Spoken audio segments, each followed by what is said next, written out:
Hey guys, मेरा नाम है अविनाश श्रीवास्तव। आप हैं द जीएस क्लास प्लेटफॉर्म पे और हम लोग यहाँ कर रहे हैं industrial relation and labour laws की क्लासेस, जो कि ईपीएफओ 2020 के लिए बहुत ही ज़्यादा इंपॉर्टेंट है, सब लोग जानते हैं।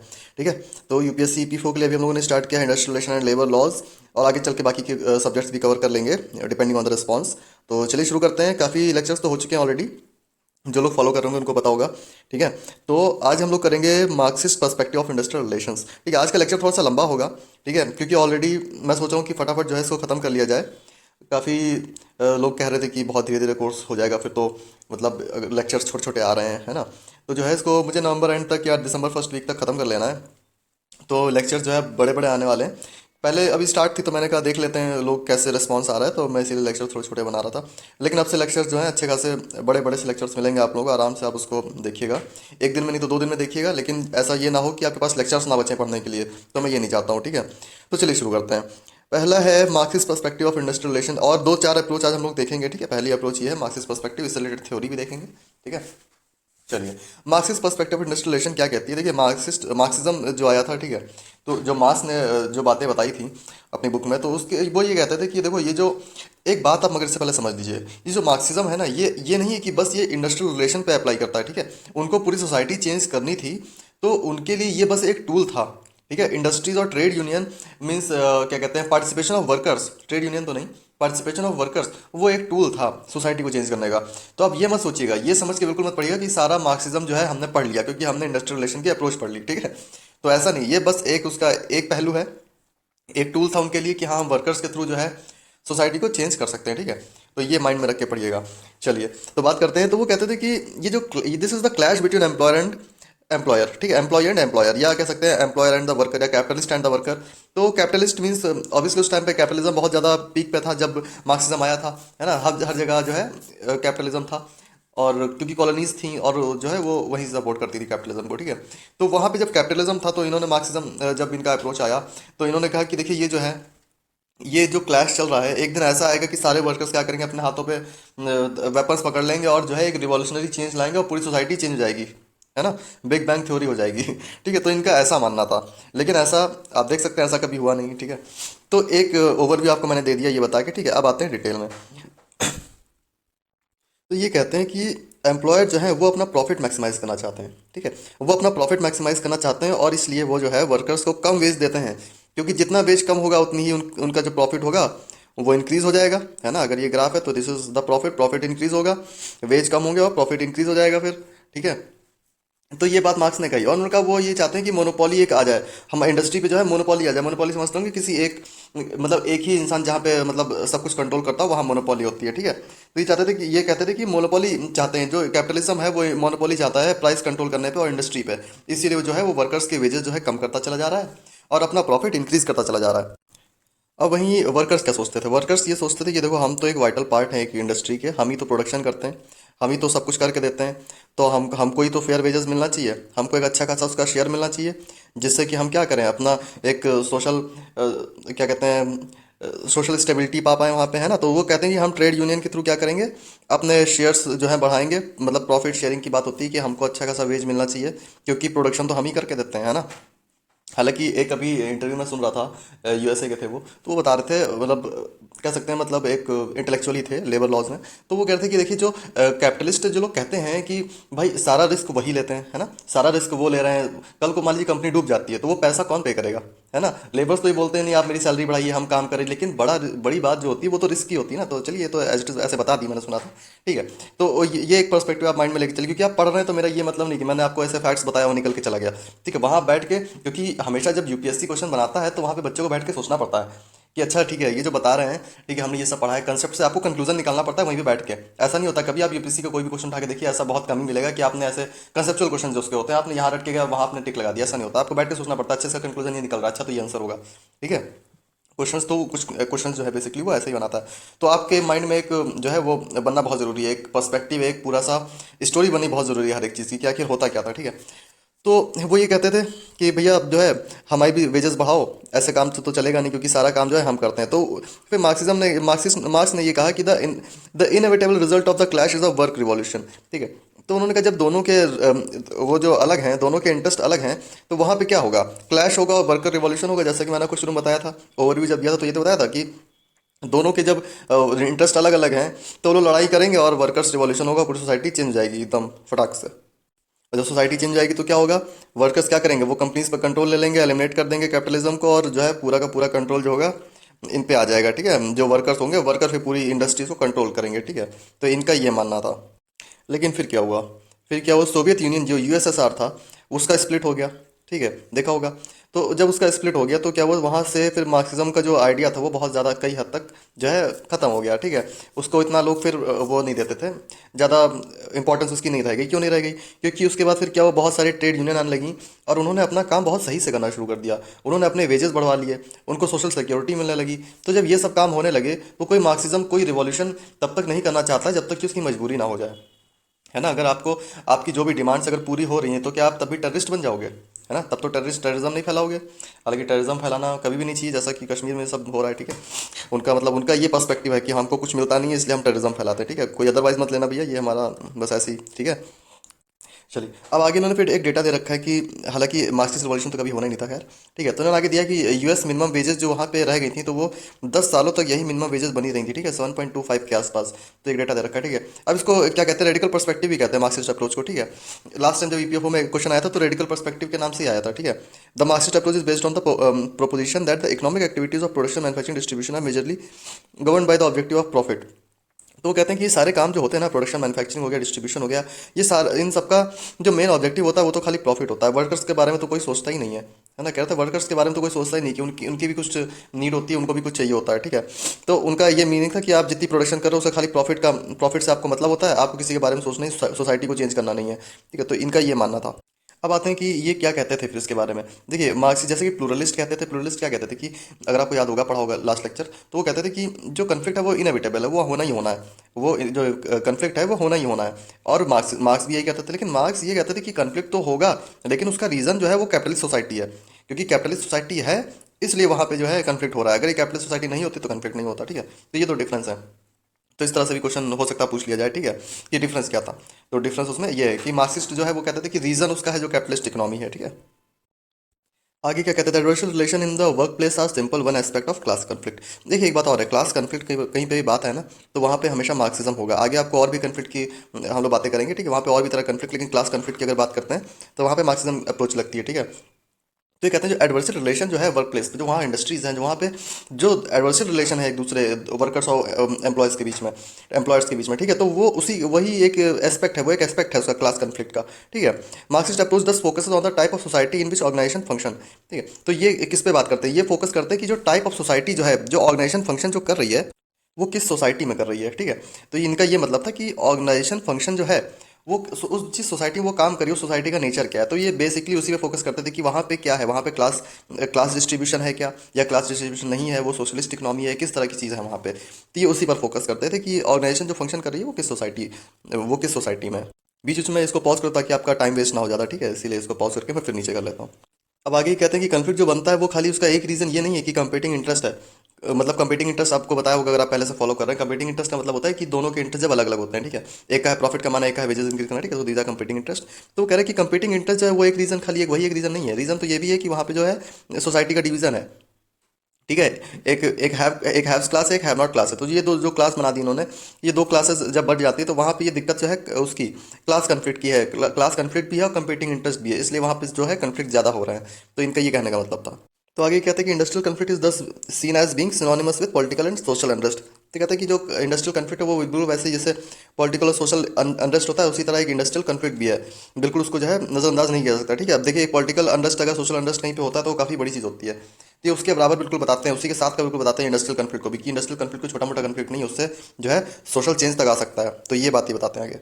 आगे बोलते हैं कि the Marxist approach argues that देखिए सोशल चेंज कहते हैं, सोशल चेंज के लिए जो है ना क्लास कन्फ्लिक्ट बहुत जरूरी है। तो उन्होंने कहा कि जब इधर से क्लास कन्फ्लिक्ट डालेंगे तो उधर से क्या निकलेगा, आर्गुमेंट निकलेगा। ठीक है, सोशल सोशल चेंज निकलेगा। ठीक है, आर्गुमेंट इधर से क्लास कन्फ्लिक्ट डालेंगे और इधर से ये है और इधर से निकलेगा क्या, सोशल चेंज। तो इनका ये मानना था। ठीक है, पुराने राहुल गांधी थे ये, तो ये मतलब हालांकि किसी और ने बोला था। ठीक है, वेल, सोशल चेंज इनिशिएट्स, इन्होंने कहा कि आगे जो स्ट्रॉन्ग रिएक्शन जो होता है वो यहीं से स्टार्ट होता है। एक वर्कर क्लास से स्ट्रॉन्ग स्ट्रॉन्ग रिएक्शन जो है वो स्टार्ट हो सकता है, और ये क्या करेगा, ये ब्रिज कर देगा जो इकोनॉमिकली जो गैप है बिटवीन इकोनॉमिकली स्ट्रॉन्गर सेक्शन जो है, जो हैव्स है और जो हैव नॉट है, उनके बीच का जो गैप होगा, ये जो स्ट्रॉन्ग रिएक्शन आएगा ये इस गैप को क्या करेगा, ब्रिज कर देगा, इस गैप या फिर इस कर को फ्लैट कर देगा, और जो है बराबर सब में बराबरी आ जाएगी और पैसा जो है सब में डिवाइड हो जाएगा। ठीक है, तो ये बात ही कहते हैं कि पहले तो क्या होगा, क्लास कन्फ्लिक्ट होगा, उससे क्या होगा, सोशल चेंज आएगा, सोशल चेंज आएगा तो क्या होगा, जो इकोनॉमिकली इकोनॉमिक एक जो मतलब पैसों का जो गैप है कि कोई बहुत ज़्यादा अमीर है, कोई बहुत ज़्यादा गरीब है, ठीक है, तो उनके बीच का जो पैसों का गैप का जो गैप होगा वो जो होगा कम हो जाएगा फिर इसकी वजह से। ठीक है,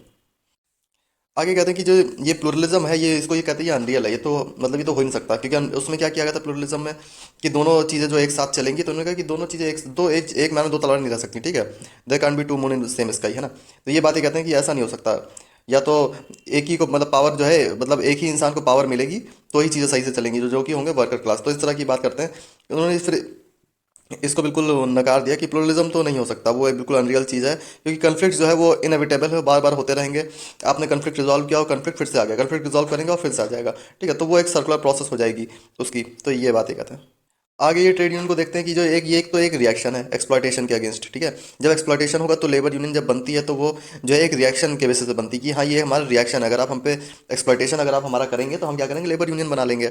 और दूसरी बात, ये एक वेपन आपको शुरू में बताया था कि जो है ये टूल मानते थे इसको सोशल चेंज लाने के लिए, ये लेबर यूनियंस का या वर्कर्स को जो है एक टूल मानते थे रिवॉल्यूशनरी चेंज लाने के लिए। तो ये कहते हैं कि ये दो, या तो ये एक तो आपका रिएक्शन है लेबर यूनियन बना के आप रिएक्शन शो करते हैं, और दूसरी बात ये एक टूल है रिवॉल्यूशनरी चेंज लाने के लिए। आगे ये क्या कहते हैं कि देखो वेज रिलेटेड जो डिस्प्यूट्स है ना, ये सब सेकेंडरी हैं, ये सब तो सेकेंडरी हैं। एक बार हम रिवॉल्यूशनरी चेंज ले आएंगे तो सब कुछ चेंज हो जाएगा और सब कुछ तो खुद ही सही हो जाएगा, है ना। तो ये बात ये कहते थे फिर, लेकिन ट्रेड यूनियन क्या कहती थी, देखो ऐसा नहीं है, हमको जो है जो वर्कर्स की पोजीशन इंप्रूव करनी है कैपिटलिस्ट सिस्टम के अंदर रहकर। ठीक है, उसके अंदर रहकर।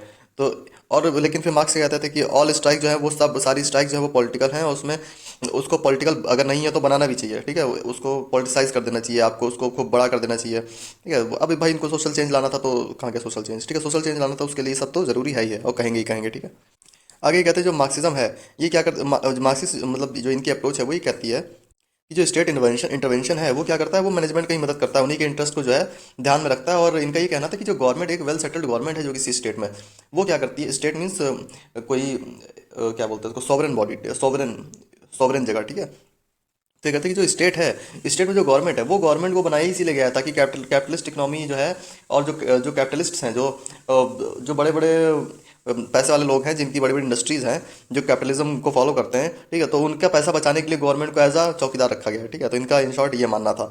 तो वो इसलिए क्या करते हैं, इनका ये कहना था, तो इसलिए वो मैनेजमेंट को सपोर्ट करते हैं और ये तो इंश्योर करते ही नहीं कि जो दोनों ग्रुप्स हैं उनमें बैलेंस बना रहा है, बैलेंस नहीं बनाते हैं, वो बेसिकली इनके इंटरेस्ट को जो है सपोर्ट करते हैं। लेकिन उसी के उलट क्या होता है, अगर आप प्लुरलिस्ट अप्रोच जो आपने पढ़ी थी उसमें वो लोग क्या कहते हैं कि स्टेट इंटरवेंशन बहुत ज़रूरी है, स्टेट इंटरवेंशन के थ्रू ही जो है सारे दोनों के जो इंटरेस्ट होते हैं उनको जो है हम लोग क्या कर सकते हैं, उनको जो है बैलेंस आउट कर सकते हैं, उनको बराबर कर सकते हैं। कोई अगर कुछ कह रहा है तो उसको प्रोटेक्ट करता, इस स्टेट जो है उसको प्रोटेक्ट कर सकता है उनके इंटरेस्ट को। लेकिन मार्क्सिज्म क्या कहते हैं, मार्क्सिज्म जो है वो ये कहते हैं कि नहीं, जो स्टेट तो खुद ही उनका चौकीदार बना बैठा है। ठीक है, आगे कहते हैं consecutive enterprise bargaining, employ participation, cooperative working culture. मतलब इनका मतलब था कि आप मिलजुल के तो काम कर ही नहीं सकते, वो तो इम्पॉसिबल चीज़ है, मतलब आप लड़ेंगे ही लड़ेंगे। ठीक है, बिल्कुल उन्होंने कहा था कि आप मिलकर काम हो ही नहीं सकता, कैपिटलिज्म में आप मिलकर कर ही नहीं सकते। तो ये उसको बिल्कुल मानते ही नहीं थे कि ये हो ही नहीं सकता, तो ना ही हम इसके लिए ट्राई भी नहीं करेंगे। तो इनका ये था कि हम उसको ट्राई भी नहीं करेंगे। Such initiatives are regarded as nothing more than sophisticated, छुप गया। आगे कहते हैं ये जो सोफिस्टिकेटेड इनिशिएटिव चला रहे हैं ना ये लोग, ये सब बस मैनेजमेंट टेक्निक्स हैं जिनसे क्या करें, ये जो सोशल चेंज लाना चाह रहे हैं ना, जो मार्क्सिज्म के थ्रू जो सोशल चेंज लाना चाह रहे हैं, ये बस इसको हटाना चाहते हैं ताकि बस क्या कहते हैं इसको किसी तरह से जो है पोस्टपोन करना चाह रहे हैं कि किसी भी तरह ये चेंज ना आए और कैपिटलिज्म जो है बना रहे। बस ये कह रहे हैं कि जो सोफिस्टिकेटेड मैनेजमेंट टेक्निक्स लेके आते हैं कि ये अप्रोच लिया वो अप्रोच लिया, इसको फॉलो कर लो, मैनेजमेंट पार्टिसिपेशन, मतलब मैनेजमेंट वर्कर्स पार्टिसिपेशन, ये सब चीज़ें जो है ये बस कैपिटलिस्ट सिस्टम को जो है बना रखने के लिए ये सब काम हो रहे हैं, और कोई इससे कोई अच्छी बात नहीं है। अब आगे लिखा गया है कि देखो ये जो इंडस्ट्रियल रिलेशन जो कन्फ्लिक्ट आता है इंडस्ट्रियल रिलेशन में, इसका ये कहाँ से, मतलब इसका इंटरप्रिटेशन जो किया गया मेनली मार्क्सिस्ट सोशल थिंकिंग जो थी, और जो उसका इंटरप्रिटेशन, एक बात और यहाँ पे आप ध्यान रखिए कि मार्क्स तो बुक लिख के चले गए, ठीक है, लेकिन जो उसके बाद थ्योरीज आई उस बुक को पढ़ पढ़ के, जो लोगों ने बहुत सारी थ्योरीज दी, तो बेसिकली हम लोग थ्योरीज ही पढ़ रहे हैं, जो ऊपर से पढ़ते चले आ रहे हैं, तो ये सब थ्योरीज का निचोड़ पढ़ते चले आ रहे हैं। तो उन्होंने तो कम बकवास करी थी, बाकी जो थ्योरीज लिख के चले गए उन्होंने और ज़्यादा उनसे बकवास करी। अब वो सबका फ्रेम जो है वो मार्क्सिज्म ही है। ठीक है, तो इस तरह से ये सब चीज़ें चलती हैं। Marxism is essentially a method of social inquiry to the power relationship of society and a way of interpreting social reality. तो ये कहते हैं कि जो मार्क्सिज्म है वो एक मेथड है सोशल इंक्वायरी का, ठीक है, into the power of relationship of society and way interpreting social reality. Social reality को इंटरप्रेट मतलब डिस्क्राइब करने का तरीका, और एक सोशल इंक्वायरी के लिए जो है मार्क्सिज्म को जो है आप देख सकते हैं, इस व्यू से आप देखिए उसको। देखिए आगे वही बात लिखी हुई, the application of Marxian theory as its relates to the industrialization rise. मतलब ये कह रहे हैं कि जो वही जो मैंने आपको बताया कि ये तो जो थ्योरी जो है अगर आप उसको इंप्लीमेंट करते तो इनडायरेक्टली वो तो लेटर मार्क्सिस्ट स्कॉलर्स जो थे जो जिन्होंने मार्क्सिज्म को आगे इंटरप्रेटेड किया, तो ये तो बेसिकली वहाँ से एप्लीकेशन हम लेके आ रहे हैं, लेकिन डायरेक्टली ये प्योर फॉर्म मार्क्सिज्म की जो है ये नहीं है, ठीक है, ये बात ये कह रहे हैं। अब देखिए मार्क्सिस्ट के अकॉर्डिंग क्या होता है, जो इंडस्ट्रियल रिलेशंस होते हैं वो एक क्या है, मार्केट रिलेशंस हैं, ठीक है। दूसरी बात ये कहते हैं कि जो इंडस्ट्रियल रिलेशन है वो essentially politicised and part of class struggle है। तो जो इंडस्ट्रियल रिलेशन है वो एक क्लास स्ट्रगल का जो है पार्ट है और पॉलिटिसाइज्ड है, ठीक है। आगे ये कहते हैं कि जो रिलेशन है एक एम्प्लॉयर एम्प्लॉयज़ का, ठीक है, उसको अगर हमको समझना है तो हमको क्या करना पड़ेगा, हमको कैपिटलिस्ट सोसाइटी को जो है एक ब्रॉडर पर्सपेक्टिव में देखना पड़ेगा। ऐसा नहीं है कि हमने एक कंट्री को उठाया और उसका जो है कैपिटलिज्म देख लिया, मान लिया वो थोड़ा सा लिबरल है तो पूरा कैपिटलिज्म जो है बढ़िया है। तो कहते हैं कि उसको एक ब्रॉडर पर्सपेक्टिव में देखना पड़ेगा, उसकी बड़ी अच्छे से एनालिसिस करनी पड़ेगी, तब हम इस बात को समझ सकते हैं, ठीक है। आगे कहते हैं कि उनके हिसाब से ये था कि जो मोड ऑफ प्रोडक्शन, जो मटेरियल लाइफ में जो मोड ऑफ प्रोडक्शन है वही डिटरमाइन करता है कि जनरल करेक्टर जो क्या होगा, सोशल पॉलिटिकल और स्पिरिचुअल प्रोसेस ऑफ लाइफ, ठीक है। ये समझिए, ये कह रहे हैं कि the mode of production in material life determines the general character of social political and spiritual process of life. तो यही डिफाइन करता है, प्रोडक्शन इन मटेरियल लाइफ जो है वो डिटरमाइन करेगा कि आखिर जनरल करेक्टर क्या होगा, social political spiritual process of life. Social वही normal, social means simple, social समझ रहे होंगे, अब हिंदी में मुझे नहीं पता एग्जैक्टली क्या बोलते हैं, पॉलिटिकल नॉर्मल पॉलिटिकल्स में कुछ समझाने वाला है नहीं, ठीक है। Social political spiritual process of life Hindi में क्या बोलेंगे मुझे नहीं समझ आ रहा है, ठीक है। The Marxist approach is primarily oriented towards the historical development of the power relationship between capital and labour. तो मार्क्सिस्ट अप्रोच जो थी वो बेसिकली हिस्टोरिकल डेवलपमेंट जो रहा था हमेशा कैपिटल और लेबर का, उसको लेकर के उन्होंने जो है पूरी की पूरी अपनी अप्रोच बना डाली थी। आगे ये भी कहते हैं कि जो स्ट्रगल चलती रही थी इन लोगों की, ये बस इसलिए थी ताकि अपनी पोजीशन को कंसोलिडेट करते रहें, मतलब उसको स्ट्रेथन और स्टेबलाइज करते रहें। जो उनकी मान लीजिए कोई अगर ज़्यादा अगर एक हावी है किसी के ऊपर, तो वो अपनी अपनी पोजीशन को बनाए रखे, या अगर लेबर क्लास ज़्यादा अगर पावरफुल है तो वो अपने उसको बनाए रखे, ठीक है। तो एक दूसरे के ऊपर इन्फ्लुएंस एक्सर्ट करने के लिए जो है ये स्ट्रगल जो है चलती रही थी, काफ़ी पहले चली आ रही है, ऐसा नहीं है कि बिल्कुल 20th सेंचुरी में स्टार्ट हुआ था। अगर आप मतलब इंडियन मॉडर्न हिस्ट्री देखेंगे तो 1885 से स्टार्ट हो गई थी सब चीज़ें, ठीक है, इवन उससे भी पहले से, लेकिन जब मेन रोल में जो है उसकी के टाइम से आई थी, ठीक है।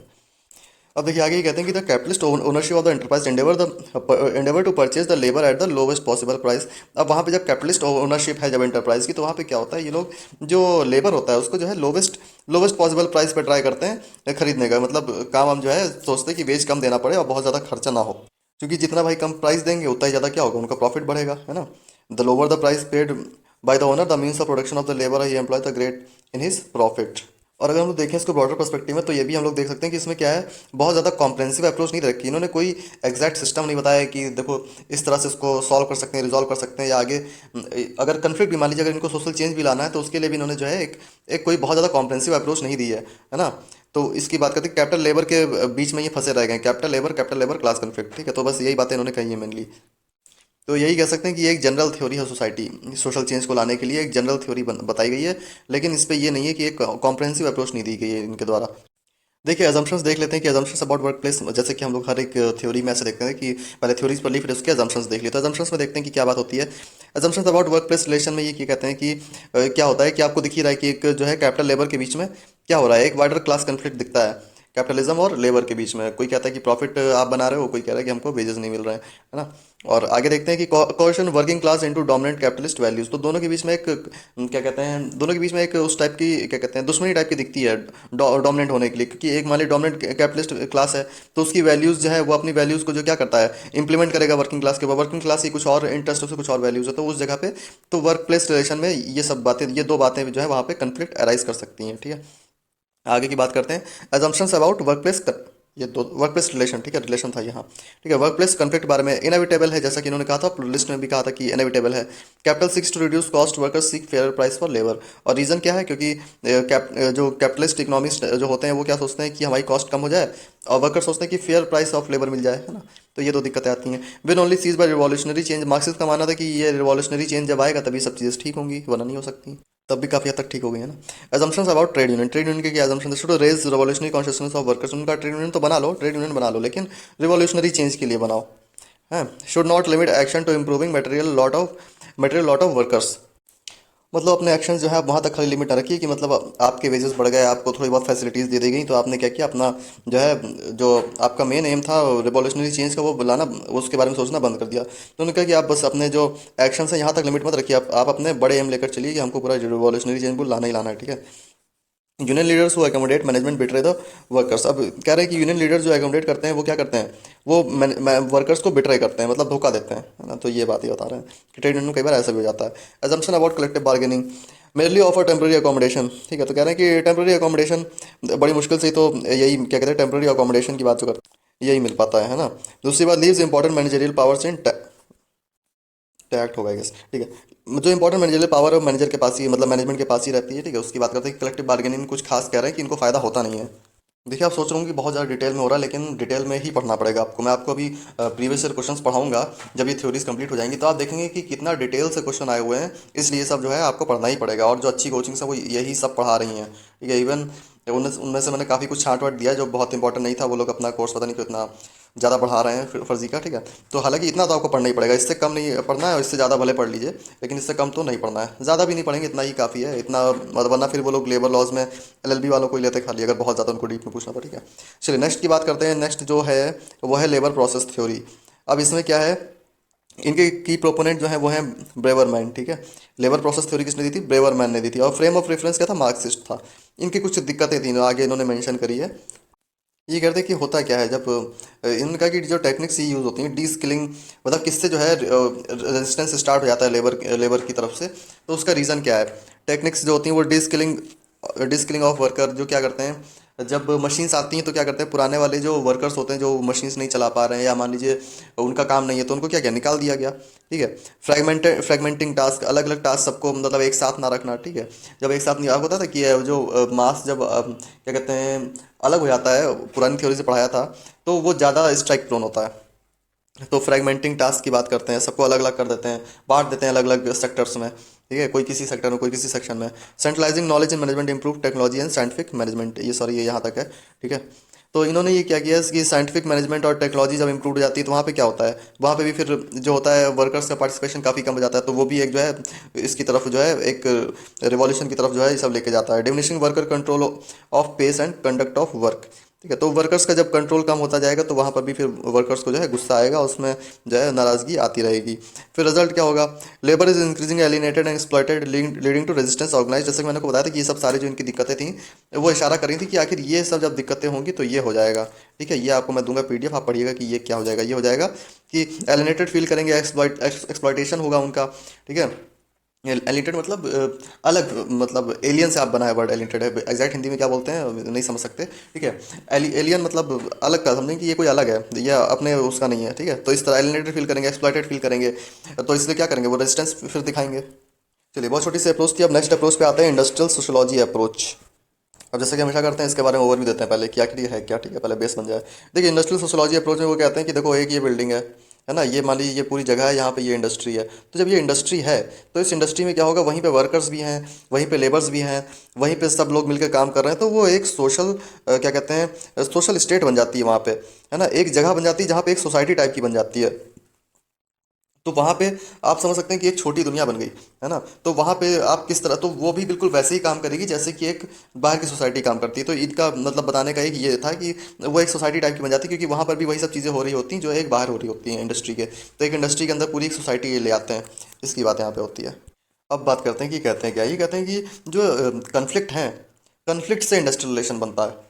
जब कन्फ्लिक्ट होगा तो इंडस्ट्रियल रिलेशन जो है और उसका नेचर और इंडस्ट्रियल रिलेशन ये सब चीज़ें जो है तभी बनेंगी। जब तक कन्फ्लिक्ट नहीं होगा तब तक आपको पता कैसे चलेगा कि आखिर इंडस्ट्रियल रिलेशन कैसे होने चाहिए। जब कन्फ्लिक्ट होगा तभी तो आप इंडस्ट्रियल रिलेशन इस्टेब्लिश करेंगे, उसी हिसाब से इस्टेब्लिश करेंगे। मान लीजिए कन्फ्लिक्ट छोटा सा हुआ तो इंडस्ट्रियल रिलेशन उस हिसाब से होगा, कन्फ्लिक्ट बड़ा है तो इंडस्ट्रियल रिलेशन उस हिसाब से होगा। तो ये बात ही कहते हैं, ठीक है।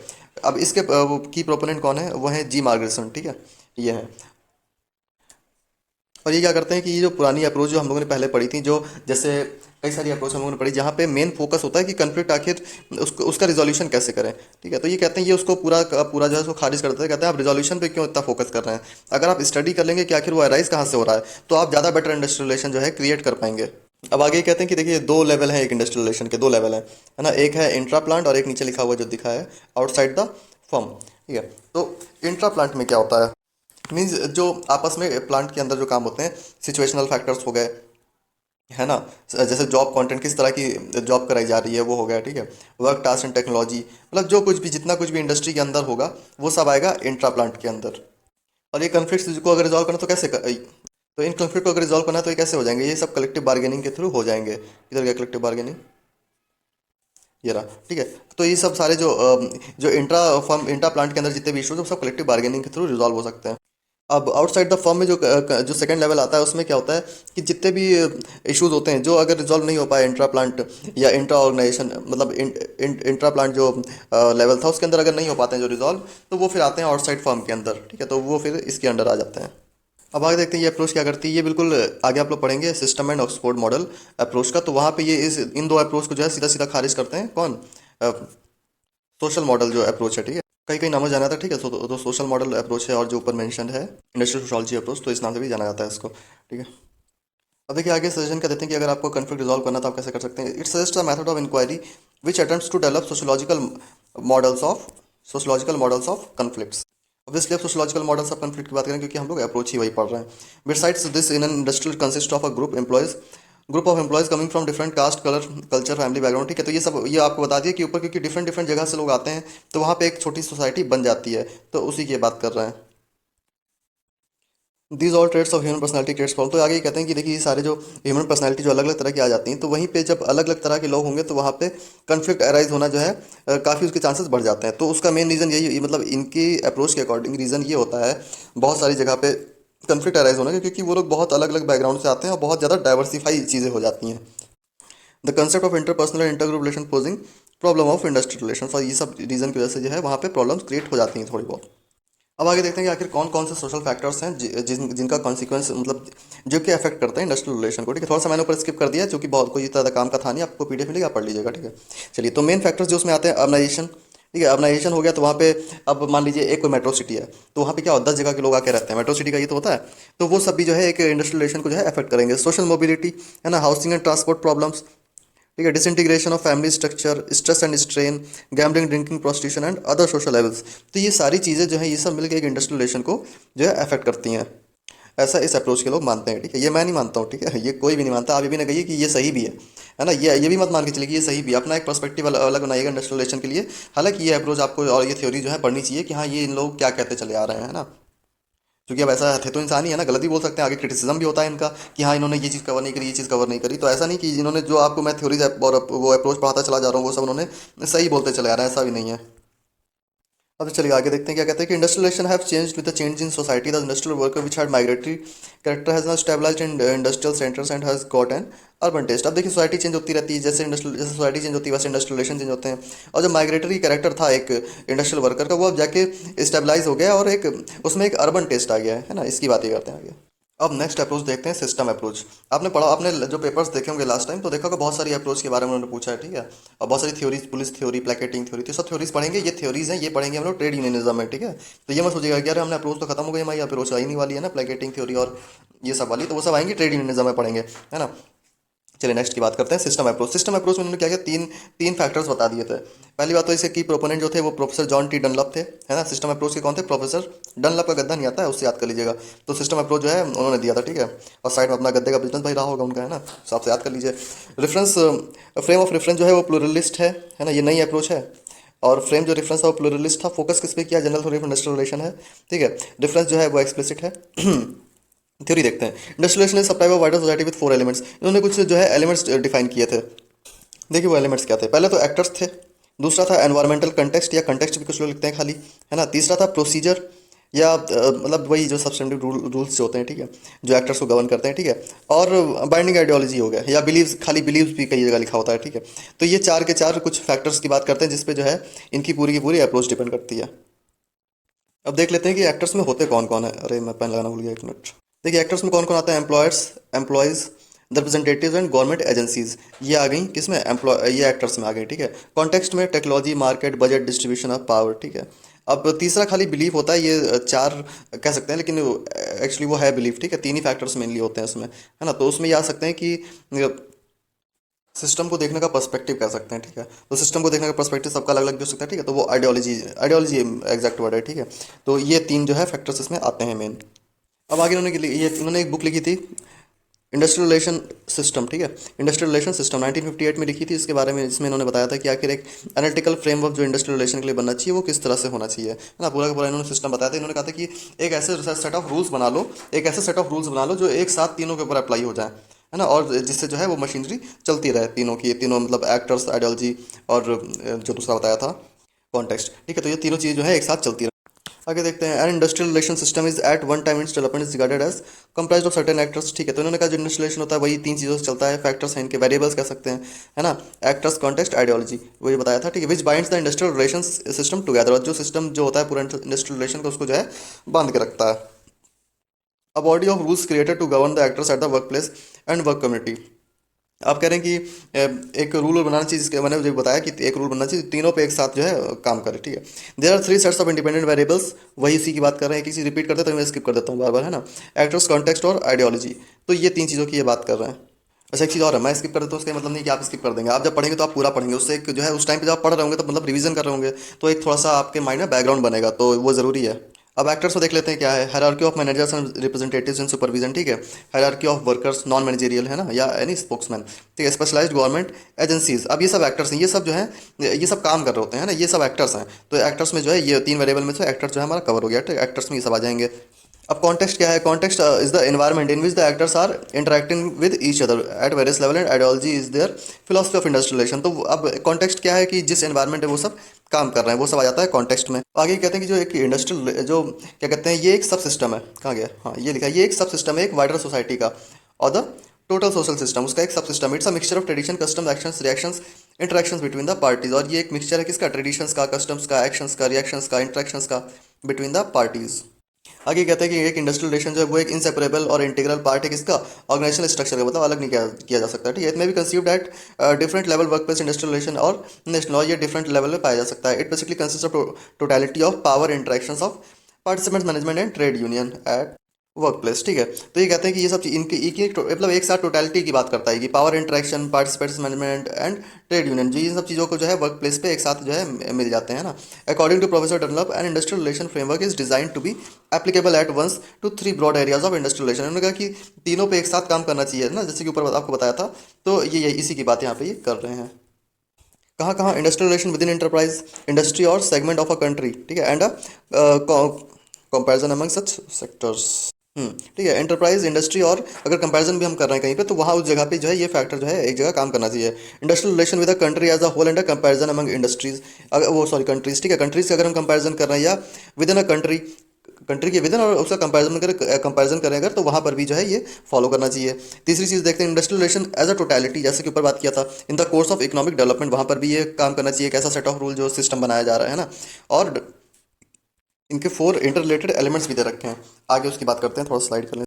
पहला है वही एक्टर्स जो हम लोगों ने ऊपर बात कर ली थी, ठीक है। शेयर्ड आइडियोलॉजी में वही आता है, believe with in the system which is not only define the, बताया था ना कि सबके बिलीव अलग अलग हो सकते हैं, तो शेयर्ड आइडियोलॉजी। और तीसरा, ये मैं ऑलरेडी पढ़ा चुका हूँ इसलिए नहीं पढ़ा रहा हूँ दोबारा। तीसरा है ये कॉन्टेक्स्ट, और ये आता है रूल्स। रूल्स में क्या था, प्रोसीजर की बात करते हैं। कॉन्टेक्स्ट में क्या है, influence and constant on the decision of the actors which emanate from the other part of society such as technology, market, budgetary and the locus of the power in the society. तो इसमें बात होती है कि जो भी मतलब actors जो काम करते हैं, ये जो कॉन्टेक्स्ट होगा वो उसके अकॉर्डिंग इन्फ्लुएंस करता रहेगा, है ना। क्योंकि इन्होंने क्या कहा है कि ये वेरिएबल्स हैं, वेरिएबल्स मतलब जो चीज़ वेरी करती है, तो तीन वेरिएबल्स हैं और उसके ये फोर जो है एक इंप्रेशन कह सकते हैं, तो ये चार उसके पार्ट्स हैं, है ना। रूल्स में क्या क्या आता है, procedural, substantive and distributive rules and the regulatory framework, ठीक है, developed by range of process and represented in variety of forms which express the terms and nature of employment relationship, ठीक है। तो ये उसके अंदर, रूल्स के अंदर जो मतलब ये पूछा नहीं जाएगा कि रूल्स में कौन कौन से रूल्स आते हैं, ये बस आप देख लीजिए कि उन्होंने जो की पॉइंट्स के रूल में आप उस फॉर्म में याद कर सकते हैं कि उसमें ये आपको मान लीजिए 5 ऑप्शन दे दिए गए, 4 ऑप्शन दे दिए गए, बताइए कि बताओ इसमें कौन कौन से जो है ये रिलेटेड है इस अप्रोच से, तो उसमें से एक अलग कुछ दे देंगे तो आप एलिमिनेट कर सकते हैं उसमें से। जैसे बोल दिया आपसे एक्टर्स हैं, शेयर्ड आइडियोलॉजी हो गया, कॉन्टेक्स्ट हो गया, रूल्स दिया कुछ और दे दिया, तो आप उसमें से बता देंगे कि हाँ भाई ये गलत है ना, इस तरह से। अब देखते हैं कि क्रिटिसिज्म जो है इनका क्या है। इन्होंने कहा कि जब क्रिटिसिज्म को तो कहा गया बहुत डिस्क्रिप्टिव है पूरी थ्योरी, ठीक है।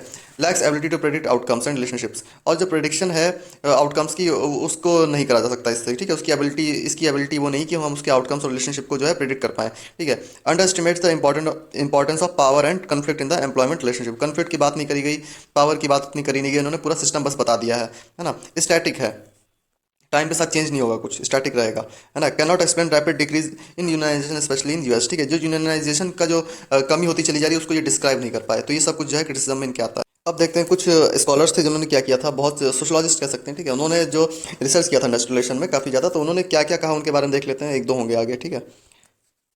अब इन्होंने रॉबर्ट कॉक्स की बात करें तो उन्होंने क्या किया, developed an interesting framework to relate different industrial relation systems in the to their specific environment. तो उन्होंने क्या कि इन्वायरमेंट के अकॉर्डिंग जो है इन्होंने बहुत सारे इंडस्ट्रियल रिलेशन के अकॉर्डिंग मतलब एक फ्रेमवर्क बना के दे दिया अलग अलग इंडस्ट्रीज के हिसाब से उनके एनवायरमेंट के अकॉर्डिंग। तो उन्होंने लगभग 9 सिस्टम्स अपनी बुक में जो है बना के दिए थे। तो आप बस ये याद रखिए कि 9 सिस्टम्स अपनी बुक में बना के दिए थे, नाम नहीं याद करना है आपको सबके। देखिए लगभग ये जो है ये 9 आपको पीडीएफ मिल जाएगी, तो आप पढ़ लीजिएगा एक बार बस, लेकिन उसको याद करने की जरूरत नहीं। तो अब उनके बाद आते हैं कि रॉबर्ट डोबिन, इन्होंने क्या किया, ये एक हार्बिंजर, हाँ, is regarded as a harbinger of system approach. Harbinger कह सकते हैं कि अग्रदूत टाइप, ठीक है। ये एक अग्रदूत थे सिस्टम अप्रोच की। इन्होंने बताया था कि ऑब्जर्व दैट कलेक्टिव बार्गेनिंग जो है, collective bargaining greatest social invention है अभी तक का एक इंस्टीट्यूशनलाइज्ड इंडस्ट्रियल कॉन्फ्लिक्ट के लिए, ठीक है। ही used inter group power interaction concept of industrial relation. He found inverse relationship between union militancy and the range of bargaining issues. Inverse relationship मतलब एक चीज़ घटेगी तो एक चीज़ बढ़ेगी, ठीक है। तो इन्होंने इनवर्स रिलेशनशिप पाई किसके बीच, यूनियन मिलिटेंसी और बार्गेनिंग इशूज, ठीक है। तो अगर एक चीज़ बढ़ेगी इसमें से तो एक चीज़ घटेगी, तो इन्होंने इसमें जो है इनवर्स रिलेशनशिप पाई थी। आगे बात करते हैं केनेथ वॉकर की। इन्होंने थोड़ा सा बातें बताई थी कि जो साइकोलॉजिकल मॉडल जो है उसकी जो है कमी है वहाँ पे, आप साइकोलॉजी नहीं समझ पा रहे हैं लेबर्स की, है ना। तो ये कहते हैं कि आप साइकोलॉजी समझ नहीं पा रहे, इसीलिए जो है वहाँ का इंडस्ट्रियल रिलेशन जो है वो वहाँ पे बैरियर आ रहा है, वो इसीलिए स्मूथ नहीं है इंडस्ट्रियल रिलेशन। तो ये कहते हैं he developed a multi dimensional model of industrial relation, he found inadequacy psychological जो भी है, ठीक है। इन्होंने लिखा है आगे ही सजेस्टेड, हाँ, barrier in smooth industrial relation system. तो ये सब वही बता रहे जो मैंने आपको बताया, वही लिखा हुआ है, ठीक है। He suggested a more adequate model to consider human beings as calculating and emotional. उन्होंने कहा ह्यूमन बींग जो है वो कैलकुलेटिंग है और इमोशनल है। कैसा है, कोऑपरेटिव है, कन्फ्लिक्टिंग है, कोऑपरेटिव भी है, कन्फ्लिक्टिंग भी है, एक्सप्रेसिव है और इंस्ट्रूमेंटल है। तो ये सब चीज़ अगर कहीं पे दे तो आप समझ लीजिएगा वो केनेथ वॉकर ने ये बातें बोली है। इसके बाद देखते हैं रिचर्ड पीटरसन। रिचर्ड पीटरसन ने क्या कहा था, represented industrial relation model from managerial point of view. Managerial point of view से उन्होंने जब देखा तो उन्होंने कहा कि सिस्टम अप्रोच जो है वो बहुत सही है और ये उन्होंने पूरा उसी को फॉलो किया, ठीक है। तो अगर कोई पूछे कि रिचर्ड पीटरसन जो है, इसको मैं वो ब्लॉक लेटर में करना भूल गया हूँ, तो ये कहते हैं कि इनको अगर कोई पूछे कि रिचर्ड पीटरसन ने किसको फॉलो किया, तो ये सिस्टम अप्रोच को फॉलो करने वाले इंसान थे, है ना।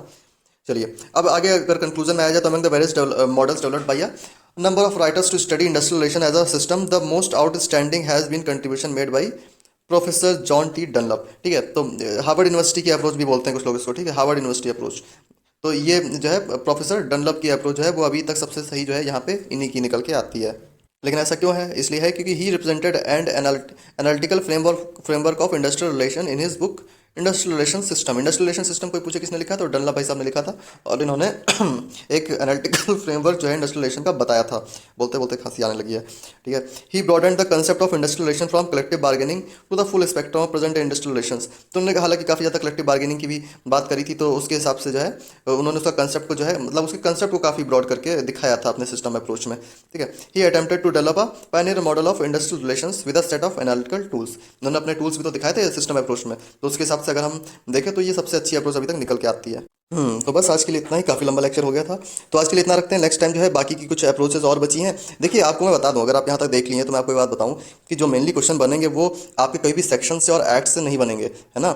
वो हमेशा बनेगा थ्योरी से, और थ्योरी का कंसेप्ट क्या है हमेशा आपने पिछले पेपर भी आप उठा के देख लीजिए। जब मैं आपको पढ़ाऊंगा प्रीवियस पेपर लगवाऊंगा तो मैं आपको बताऊंगा कि मैंने जो जो लेक्चर दिए हैं उनमें से कहाँ कहाँ से क्वेश्चन बना हुआ है, तो आप देखेंगे काफ़ी डिटेल में जाकर उन्होंने जो है कंसेप्ट पूछ लिया है। तो ये बात आप ध्यान में रख के पढ़िए। आपको मेन चीज़ थ्योरी थ्योरी पढ़नी है। लोग लेबर लॉज पढ़ के जा रहे हैं। देखिए इंडस्ट्रियल रिलेशन और लेबर लॉज और सोशल सिक्योरिटी ये 3 पार्ट अलग अलग हैं। आपको इंडस्ट्रियल रिलेशन अलग पढ़ना है, सोशल सिक्योरिटी अलग पढ़नी है और लेबर लॉज अलग अलग पढ़ना है। तो ऐसा तो वो नहीं करेंगे ना कि इंडस्ट्रियल, अभी हम लोग का चल रहा है इंडस्ट्रियल रिलेशन, फिर करेंगे लेबर लॉज, वो इंटरेस्टिंग टॉपिक है, वो मैं बढ़िया से पढ़ाऊंगा जिसमें आपको काफ़ी ज़्यादा मजा आएगा, है ना। तो इंडस्ट्रियल रिलेशन जो है ये अभी इंडस्ट्रियल रिलेशन चल रहा है, इसके बाद लेबर लॉज पढ़ेंगे। तो यहाँ से क्वेश्चन भी आएंगे, लेबर लॉज से भी क्वेश्चन आएंगे और सोशल सिक्योरिटी से भी आएंगे। तो ऐसा नहीं कि आप खाली लेबर लॉज पढ़ के चले गए तो आपके सारे हो जाएंगे, ऐसा नहीं होने वाला, ठीक है। तो चलिए आज के लिए इतना ही रखते हैं। Thank you, goodbye, take care.